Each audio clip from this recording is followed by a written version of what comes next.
ng pag-iyak o pwedeng magtagal na magdamag.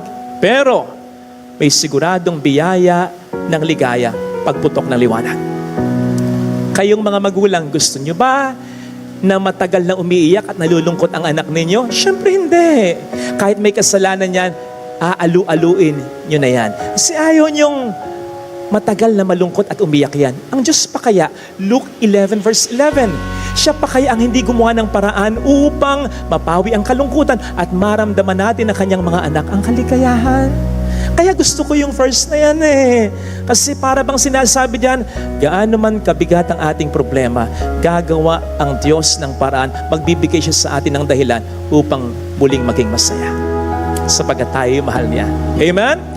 So sa araw-araw, may biyaya ng kagalakan para sa isa't isa. Ang problema ito, madalas sinasayang natin, particularly, pinananakaw natin sa kalaban natin. Sino bang kalaban natin? Sabi ni St. Paul, ang pinakamakapangyarihang pinuno ng lahat ng kasamaan sa mundong ito, ang demonyo. Magnanakaw yan. Maliwanag ang sinasabi ng Bible, the devil is like a thief. At sasabihin sa atin ng John 10 verse 10, the devil as a thief comes to us with a sure purpose. Alam niya gagawin niya, and that is to steal and to destroy. At alam niya kung ano ang nanakawin niya. Ano? Yung bagay na alam niyang mahalaga sa atin. Ano? Yung bagay na alam niyang pag kinuha niya, pag ninakaw niya, manghihina tayo upang tayo ay matalo niya. Tandaan po nating malakas tayo ha. If God is with us, who can be against us? Nehemiah 8 verse 10, the joy of the Lord is my strength. Ang kagalakan ko ay kagalakan ng Panginoon. Yan ang aking kalakasan. Ninyo po ba napansin? Kahit pagod ka, basta masaya ka, okay lang? Kahit gipit ka, basta masaya ka, carry lang?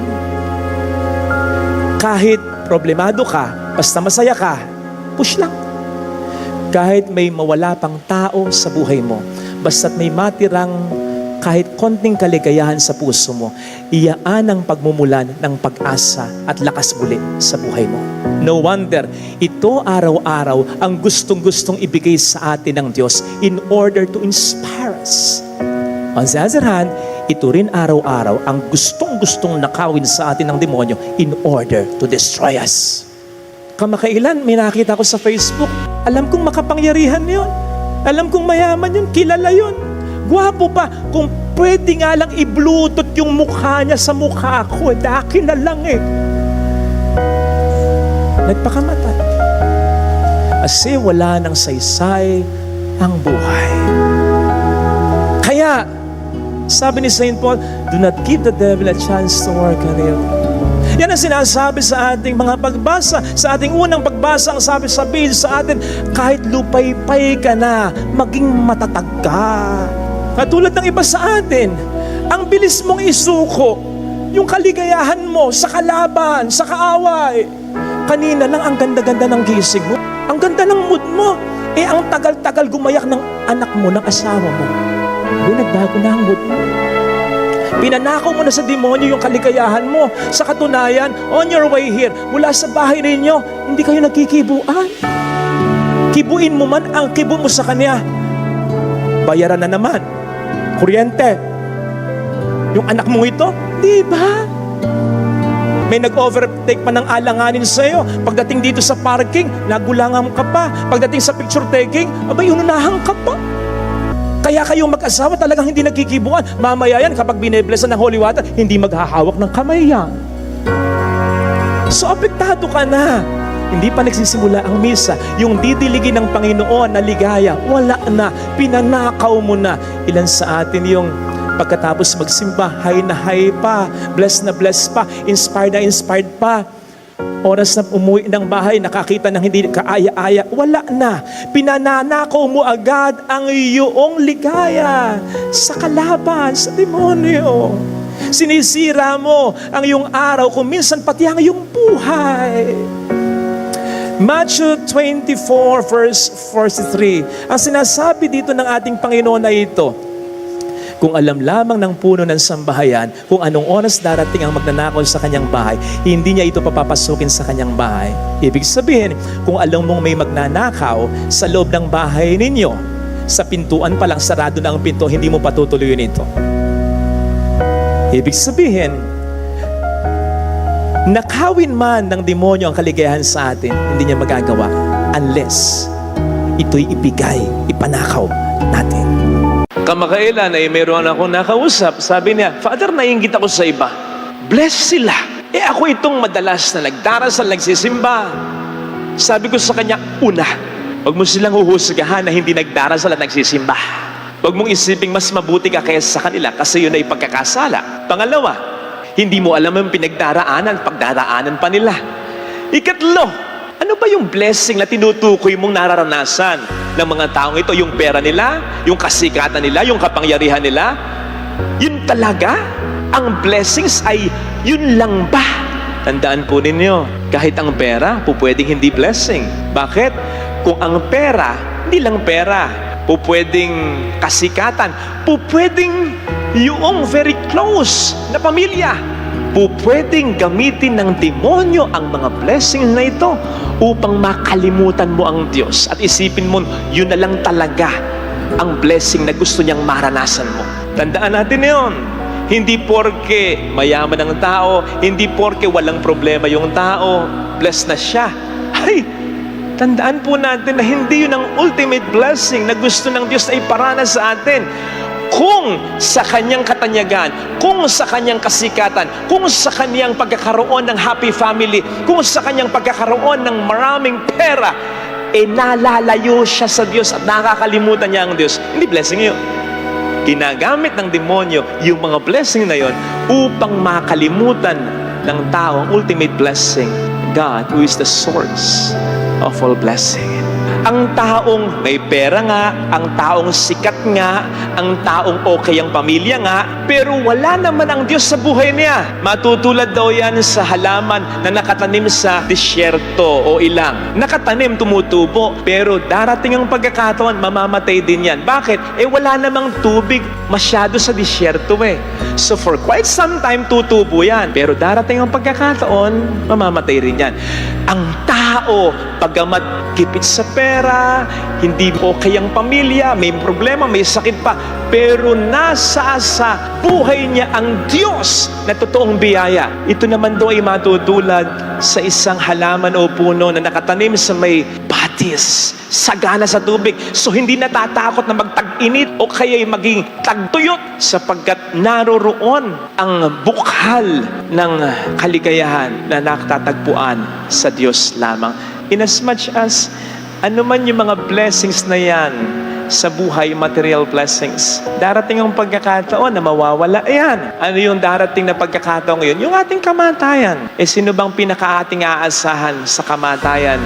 Lalo pat bago yung kamatayan yan, wala ka ng pag-asa kundi ang Panginoon lamang. Wala nang nandyan para sa iyo kundi ang Panginoon lamang. Wala nang saysay kahit ang pera mo kundi ang Panginoon lamang. Doon mo makikita ang Diyos talaga ang pinaka-mahalaga. Kaya sana, ngayon pa lang, yan ay ating madama. At mangyayari yan kung magiging faithful tayo sa pagtupad ng mga kondisyon ng blessings sa atin ng Panginoon.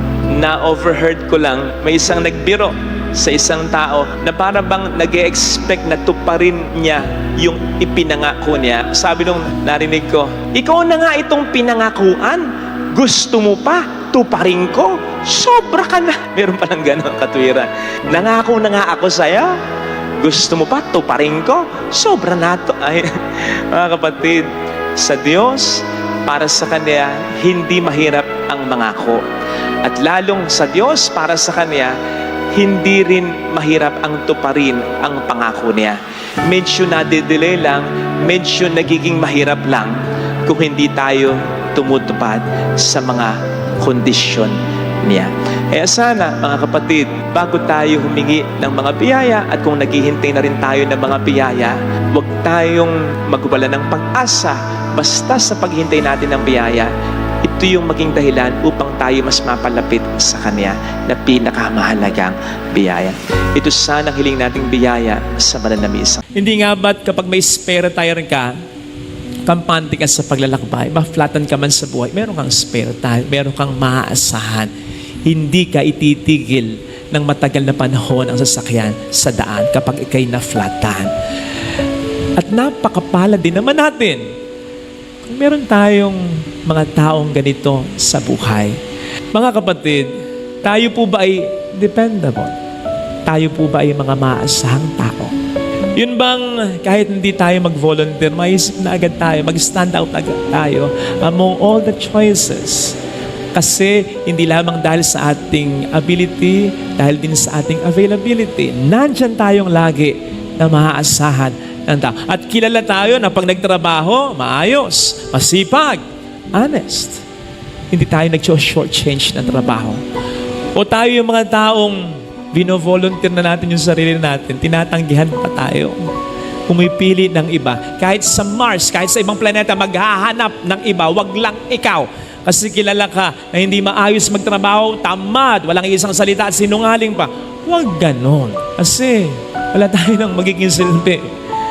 Maging sa harapan sa mata ng Panginoon pag ganon. Lalo pat meron man tayong abilidad pero hindi natin yan ginagamit according sa ating kapasidad upang magkaroon ng responsibilidad. Tayo kaya yung mga taong kapag naiisip ng mga taong sa atin ay dumidepende minsan o umaasa, ay nangingitik sila. Sapagkat alam nila, the moment na sila yung magka-problema, meron silang aasahan talaga. O tayo yung mga taong kapag naisip ng ating kapwa, nasisimangot sila, naiiling sila. Parang yung reaksyon natin, halimbawa kapag meron kang mahalagang pupuntahan, syempre, dadrive ka. Eh nung kinlik mo yung susi, yung sakyan, o kaya pinush button mo, kung keyless yan, hindi nag-start, patay na. O kaya, meron kang gustong panoorin, championship, kung ano mo ang game yun sa TV. Pagbukas mo ng TV, napakalabo, sira yung cable, patay na. O kaya meron kang mahalagang dokumentong research, o kaya itatay. Pero pagbukas mo ng computer mo, naku, naghang na, ang internet na wala na, patay na. Nakakasura. Nakakainis, nakakalungkot. Diba? Nung tayo bata pa, siguro naman natatandaan ng marami sa inyo dito yung kanta sa Batibot na ako ang kapitbahay mo, laging handang tumulong sa inyo. Kilala mo ako, kisa sa kapitbahay. Ninyo, habang yung isang tao nakasuot ng pulis, nakasuot ng doktor, nakasuot ng pare, kasi pinahulaan kung sino itong kapitbahay mo, laging handang tumulong sa iyo. O kaya may gamit ng engineer, may gamit ng isang kusinero, may gamit ng isang driver, hulaan mo. Di ba't napakasarap ng pakiramdam kapag nahulaan? Lalong-lalo na kung kung ikaw mismo yung hinuhulaan. Kasi doktor ka, pare ka, pulis ka. Kasi ang ganda ng tema ng kanta, may abilidad, may availability pa. Laging nandyan. Maasahan mo talaga. You see, tamang may mag-step up sa gitna ng kawalang silbi ng iba. Sa gitna ng hindi pagiging maasahan ng iba. At nando naman din ang biyaya ng Diyos na pupuno sa kakulangan nila. Pero, iba yung ginagampanan ng bawat isa kung ano yung inaasahan sa kanila. Kasi kung ano man ang ikagaganda o ikapapangit ng mundo at ng pamilya mo, kung ano man ang kaiaayos o ikagugulo ng mundo at ng pamilya mo, kung ano man ang ikabubuti o sasama ng mundo at ng pamilya mo, siguradong may partisipasyon tayo dito. Yung mga ginagawa nating mabuti o yung mga ginagawa nating masama. Yung hindi nating ginagawa, yan din ay masama. Kaya nga, galit ang Panginoon sa mga taong di maaasahan. Tandaan natin na pag tayo namatay at humarap sa Kanya, tayo huhusgahan Niya. Hindi lamang sa mga masama natin ginawa, kundi sa mga mabuti na pwede natin gawin pero hindi natin ginawa. At para saan pat nang likhain ng Diyos ang unang tao, si Eva, si Adan, sinabi niyang pamahalaan ninyo ang mundong ito. At para saan pat sinasabi sa atin ng ating Panginoong Jesucristo na tayo dapat maging asin at liwanag ng mundong ito. At para saan pa't sinabi ng Panginoon sa Ebanghelyo na tayo'y mga ilawan na dapat ay nandun may babaw sa patungan kung hindi natin gagampanan kung ano ang sa atin ay inaasahan. Sabi dito, kapag hindi tayo naging liwanag sa mundo, yung liwanag na ito ay kukunin sa atin. At alam na natin kung saan yung mga taong tulad natin, kung tayo hindi gumagawa kung ano sa ating inaasahan, kung hindi tayo nagbibigay ng kaliwanagan, doon sa impyerno kung saan walang kaliwanagan. Sana mga kapatid, huwag tayong pasubok sa Panginoon. Maging mga asahan na tayong mga anak at mga halagaan. Romans 10:11, hindi mapapahiya kailanman ang sa Diyos ay sumasampalataya. Kaya pwede ba, huwag mong karakarakang tutuldukan o lalagyan ng period anumang pangit na yugto sa buhay mo kung sa totoo lang ay kama lang ang inilagay ng Diyos dito, sapagkat dudugtungan pa niya ng magandang storya ang buhay mo. Keep on trusting, keep on believing. Good things are still coming. Baka sineset up ka ng Panginoon sa isang matinding milagro na kapag binigay niya sa'yo, mas pupurihin mo siya at mas pupurihin siya ng tao dahil sa'yo. Tama namang magandang sharing kung minsan, gumising po ako kaninang umaga. Praise God, praise His goodness. May trabaho po ako araw-araw. Bukas may inaasahan akong trabaho kita. Praise God, His goodness. Maganda yon. Pero mga kapatid, parang ordinaryo yon. Sapagkat halos lahat naman tayo, marami sa atin ang may ganon. Pero yung patotoong ganito, stage 3 cancer po ako, pero gumaling ako. Praise God. Namatay po yung asawa ko. After a month, yung anak ko naman ang namatay. Pero nakaya ko. Praise God. Dati po, halos wala na kaming makain ang mga anak ko. Pero imbis na kumapit ako sa patalim, kay Lord ako kumapit, nakabangon ako. Maganda na po ang takbo ngayon ng aking negosyo. Praise God. Di ba't mas magandang patotoo yun? Anong malay mo? Yun ang gusto ng Diyos para sa iyo.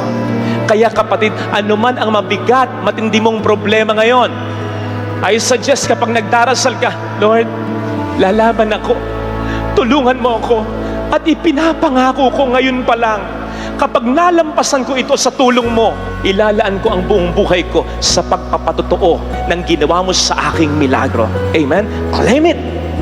Claim it! Kaya kapatid, anuman ang matinding problema, huwag kang mawawala ng pag-asa. Good things are coming.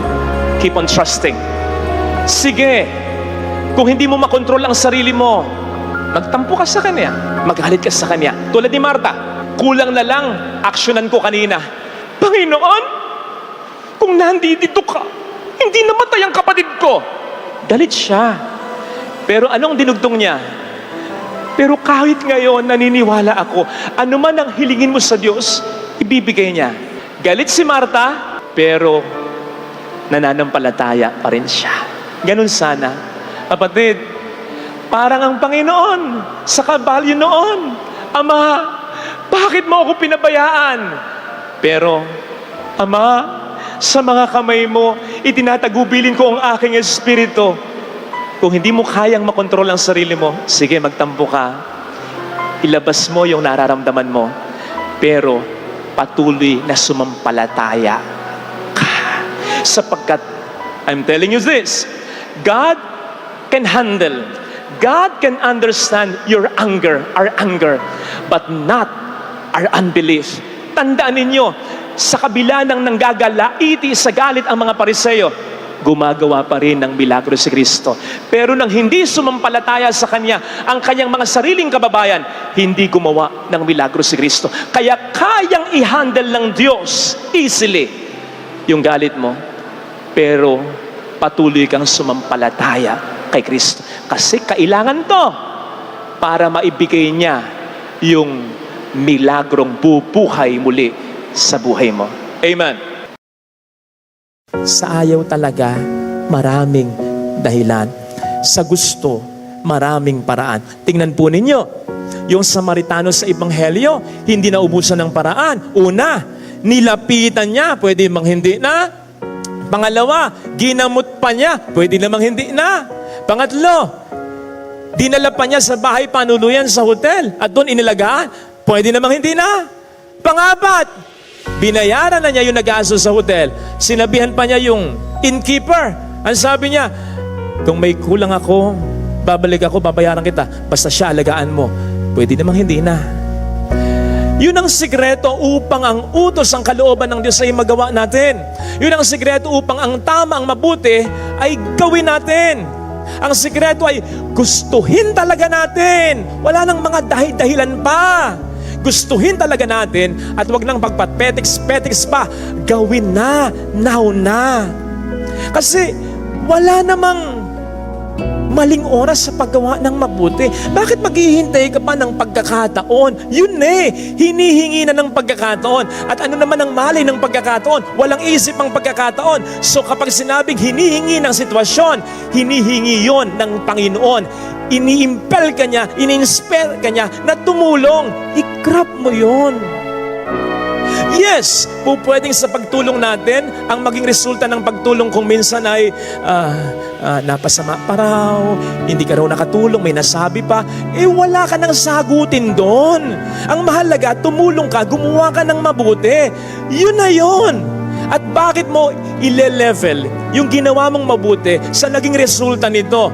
Dahil pangit yung naging resulta, hindi na mabuti yung ginawa mo, mabuti pa rin yun. And anong malay mo? Hindi yun talaga ang magiging resulta ng paggawa mo ng mabuti. Remember that all things work together for the good of those who love Him. Pwedeng gamitin pa rin ng Panginoon yon upang magdulot ng mabuti sa atin. Kapatid, basta hinihingi ng Panginoon, tumulong tayo, hinihingi ng sitwasyon. At ano man ang maging resulta, hindi na tayo magdadala nun.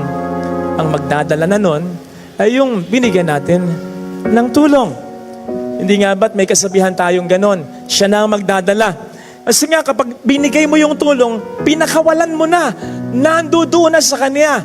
And so imagine yung patong-patong na binibigay mong pag-asa, mabuting bagay at pagtulong sa tao, tapos winawalan niya ng halaga. Hindi niya binibigyan ng importansya.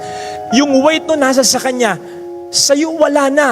Magkakaroon ng weight sa iyo, ikaw ang magdadala. Kung meron kang itutulong pa at kung alam mong kinakailangan tulungan pero nagkikibit balikat ka, doon ikaw ang magdadala. So hayaan mo na siyang magdala. Basta ikaw, tumulong ka. Brothers and sisters, hindi natin alam kung ano ang nangyari dun sa tinulungan ng Samaritano.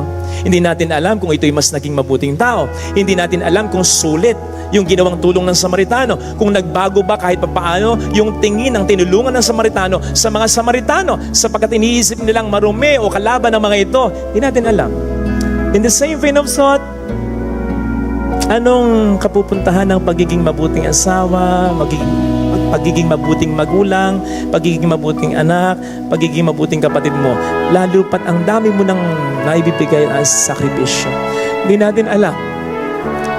Pero tandaan natin, sa paggawa natin ng kabutihan, ang Diyos ay ating kakampi. Hindi niya tayo pababayaan. Para saan pat sinabi natin bilang kasabihan, laging magtatagumpay ang mabuti sa huli.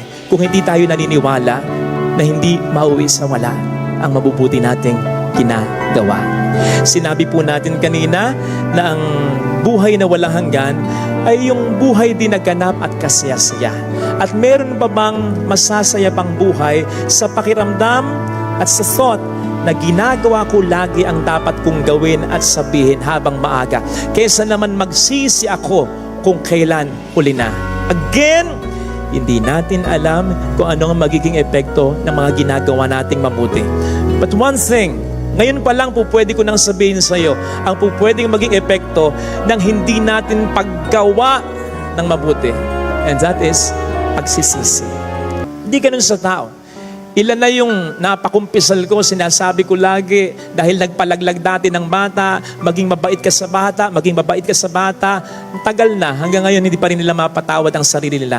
Kasi iba yung bata na nilaglag nila, yun na ianak nila. Kaya sana, ano man ang magagawa nating mabuti for a particular person, lalong-lalo na ang hindi sa atin iba, gawin natin. Hindi naman ilalagay tayo ng Panginoon sa sitwasyon na hindi natin kakayanin. At kung hindi, ang tulong natin ay talagang kakailanganin. Buhatin mo ang iyong krus araw-araw. Ibig sabihin ba nito na yung problema na kinakaharap natin ngayon ay dapat nang manatiling pasan-pasan natin habang panahon? I don't think so. Hindi naman sigurado ganun ang Panginoon. After all, sinabi niya sa atin, lumapit kayo sa akin, kayong mga nabibigatan sa inyong pasanin at kayo bibigyan ko ng kapahingahan. Para saan sasabihin sa atin ng Panginoong ito?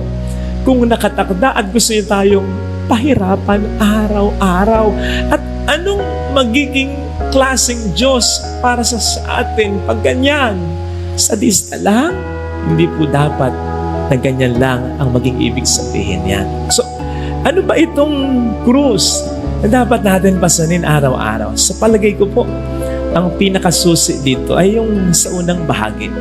Kasi bago sabihin ng ating Panginoon na take up your cross daily, on a daily basis, sabi niya, deny yourself. Hindi ito sabing just deny yourself of something. Halimbawa, katulad ng fasting, you are denying yourself of something. Hindi ka kakain ng pagkain na gusto mong kainin. Hindi ka titingin sa isang panoorin na gusto mong panoorin. Hindi ka gagawa ng isang bagay na gusto mong gawin. Sacrifice, fasting. I don't think na ganun lang ang ibig sabihin ng deny yourself. Hindi naman ito deny yourself of something. Ang sabi, deny yourself. Yung mismong sarili mo, ang limutin mo. Yung mismong sarili mo, ang i-take for granted mo. Paano at bakit? Upang mangyari yung sinasabi ni St. Paul sa kanyang sulat sa mga Galatians, na ako'y na-crucified with Christ so that I no longer live, but Christ who lives in me. Yung krus na sinasabi dito na dapat ating pasanin araw-araw para sa akin refers to a life totally surrendered to Jesus, to a life totally offered to God. Lord, ayoko na nung way of thinking ko. Gusto ko yung way of thinking mo. Ayoko na yung way of doing ko of things. Gusto ko na yung manner of doing mo of things. Ayoko na yung punto de vista ko. Ikaw na at hindi na ako. Tama, may mga sufferings na darating. Pero ang makita natin at mas pahalagahan natin, yung greatest privilege of being with Him, of falling in love sa Panginoon natin dahil sa mga ginagawa at gagawin pa niya para sa atin. Yung privilege of having a deeper and greater relationship with Him. Yung privilege of day by day becoming more and more like Him. Sabi ko kanina, talagang mahirap ito. Kung ito yung krus na sasabihin natin pinapapasan sa atin ng ating Panginoong Hesukristo. Kasi may nature tayo na makasalanan. Mahirapan tayo sa una. Pero kung sa araw-araw ay isinusurrender talaga natin ang ating sarili sa Kanya, sa mga desisyon na ating ginagawa, sa manner ng ating pagkilos, maging sa laman ng ating isip at puso. Unti-unti magiging way of life ito. Unti-unti magiging magaan na para sa atin ito. Ito sana mga kapatid ang biyaya na ipagdasal natin upang dumating man ang mga problema, ito'y mas magaan na nating dalhin. Sapagkat alam natin, ito ay dadalhin natin na may magandang dahilan. Sapagkat tayo ay nagmamahal sa Panginoon natin at gusto nating mapalapit at matulad sa Kanya. Amen. Hindi nga ba't mas maganda sa magkapitbahayan yung hindi na nga gumagawa rin ng masama, pero gumagawa din ng mabuti sa kanilang kapitbahay. Yung magkakapitbahay na nagdadamayan, nagkukwentuhan kahit paminsan-minsan, yung magkakapitbahay na sensitibo sa pangangailangan ng bawat isa, yung magkakapitbahay na nag-share ng password ng wifi, yung magkakapitbahay na nagbibigayan, nagpapalitan, paminsan-minsan, ng lutong ulam. Di ba mas maganda yan? At yan ang mas nagagawa ng utos ng Panginoon. Kasi it allows us to be more active, to become more creative in doing what is right, and thus establishing better and deeper relationships. Ito mga kapatid, yung utos actually, yung golden rule na ito, ang sinunod ni Esther sa ating unang pagbasa. Siya isang reyna. Maganda siya, nasa kanya na halos ang lahat. Komportable ang buhay niya. Hanggang isang araw, nagkaroon ng balita na papatay ng mga kababayan niya. Napasa kamay niya ang kaligtasan ng mga kababayan niya. Pero, to do so, para mailigtas sila, pwedeng maging nasa peligro ang buhay niya. Pwede niyang hindi iligtas ang kanyang mga kababayan. Pwede niyang hindi isipin ang kanilang kapakanan. Kung iisipin la, wala naman akong ginagawang masama. Okay lang, ako'y dito na lang. Hindi ko na sila papakialaman. Pero dahil ang inisip niya ay ang kapakanan nila, iniligtas niya ang kanyang mga kababayan kahit pa malagay sa peligro ang buhay niya. Yun yung pagsunod sa golden rule na sinabi ng Panginoon. At yun ang nanggagawa nun. Mas nag-establish yun ng mas matibay at mas malalim na relasyon. Sapagkat ang utos ng Panginoon is not just for mere self-preservation. In fact, kung isipin po natin, ang Panginoon mismo ay isinabuhay ang utos na ito. Isipin po ninyo, siya na siyempre gusto niyang paglingkuran natin siya. Pero bago niya hangarin na maglingkod tayo sa Kanya, ngayon na siya'y ating niluluwalhati na, di nga ba't ang unang ginawa niya, siya muna ang naglingkod sa atin talaga.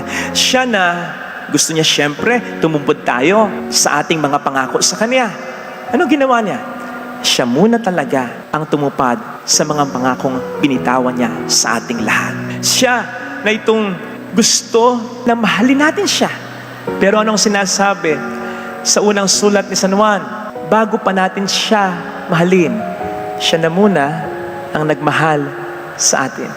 Kaya dito na po tayo sa command na mas positibo, sa command na iniutos mismo ni Kristo, at sa command na isinabuhay mismo ni Kristo. Nevertheless, huwag po nating laging isipin na kapag mabuti ang ginawa natin, ay siguradong mabuti rin nagaganti sa atin. In principle, yun naman talaga ang hinahangad syempre ng Panginoon natin. But experience will tell us, it does not always happen. Minsan, kahit mabuti ang ginagawa mo, masama pa rin ang ibinabalik sa'yo. Kung ginantihan lamang ng asawa mo ang pagmamahal mo, edi sana buo pa rin ang pamilya ninyo. Kung ginantihan lamang ng anak mo, ng kapatid mo, ng magulang mo, ng kaibigan mo, yung mabuting ginawa mo, edi sana kayo pa rin ang masayang nagsasama. So hindi talaga laging nangyayari na kapag mabuti ang ginawa natin, mabuti rin ang ibibigay sa atin. Kahit mismo ang Panginoon natin ay naranasan yan. Sapagkat kung ginantihan lamang ng tao ang kabutihan niya, edi walang kasalanan. Hindi na siya mamamatay pa para sa ating kaligtasan. Kaya, bagamat itinuutos ng Panginoon na gawin mo sa iba ang gusto mong gawin nila sa iyo, huwag tayong mag-expect upang hindi tayo ma-disappoint. Huwag tayong mag-expect na kapag tayo gumawa ng mabuti, mabuti rin ang sa atin ay ikaganti. Sapagkat kapag ganun ang ating naging expectation, manghihinawa tayo in as much as hindi laging ganun ang nangyayari. Manapa, kung mag-expect man tayo ng kapalit, sa Diyos tayo maghangad ng kapalit o balik. In fact, siya naman din ang nagsabi, di ba? Kaugnay ng pinag-uusapan natin sa Matthew 5:11. Mag-alala kayo, kung dahil sa akin, ibig sabihin, kung dahil sa pagsunod natin sa Kanya, halimbawa, sa pagsunod natin sa mga utos niya, halimbawa, doon sa utos niya ngayon sa mabuting balita, gawin niyo sa iba ang gusto niyong gawin nila sa iyo. Kung sa pagsunod natin sa Kanya at pagtulad natin sa Kanya, pangit o hindi maganda ang ibinalik sa atin ng iba. Ano sabi niya? Mag-alala kayo. Kapag kayo inaalimura, pinagpepiestahan ng lahat ng uri ng kasamaan o kasinungalingan ng iba dahil malaki ang inyong kandimpala sa langit. In other words, huwag nating isipin na yung mga pangit na mangyayari sa atin ay ganti o kapalit ng mga buting ginawa natin. Sapagkat kapag nagkaganon, kapag in-accept natin yon, sayang ang mabuting ginawa natin. Hindi yun ang ganti. Sabi sa Ebanghelyo, somehow, in-insinuate dito, na po pwedeng kapag naghingi ka ng tinapay, ang ibibigay sa iyo ay ahas. Kapag gumawa ka ng mabuti, ang ibibigay sa iyo ay masama. Huwag kayong mag-alala, sapagkat ang Diyos ang siyang nakakakita. Siya ang magbibigay ng karapat-dapat na gantimpala sa ating mga mabuting gawa. Again, huwag mong i-accept sa isip at sa puso mo na yung mga pangit na nangyari sa iyo ang siyang pinakaganti na sa kabutihang ginawa mo. Sapagkat ikaw ang talo kapag nagkaganito.